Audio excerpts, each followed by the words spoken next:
يا جاعل ربي برحمته يرحم العين اللي استمرت طول عمره بعمها. بسم الله الرحمن الرحيم. الحمد لله والصلاة والسلام على رسول الله. أما بعد.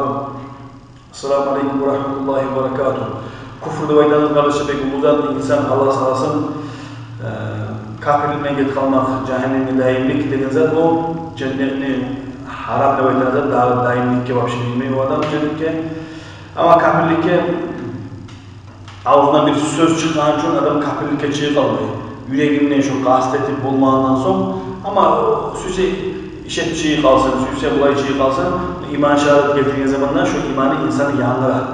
Tecdidül iman bir şehadet la ilahe illallah.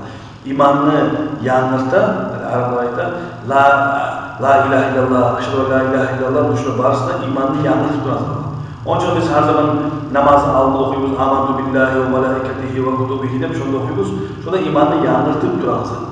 O abzatı değil, öyle şey, ben bugün kalplik iş ettim ki iman şehadetle getireyim iman edip, o değil.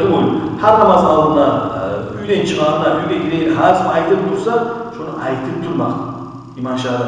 Ama kalplik eğer özü bileğin bile eğer yüreğinden çiğ kalgamsa, o var ya, akışı tavuk etmeder. Ve kullu günahları birisi. Daha kullu günah yok. Onun için tavuk etme tarif, iman şehadetle getirme tarif, bir davet eski kast etme tarif. Kast.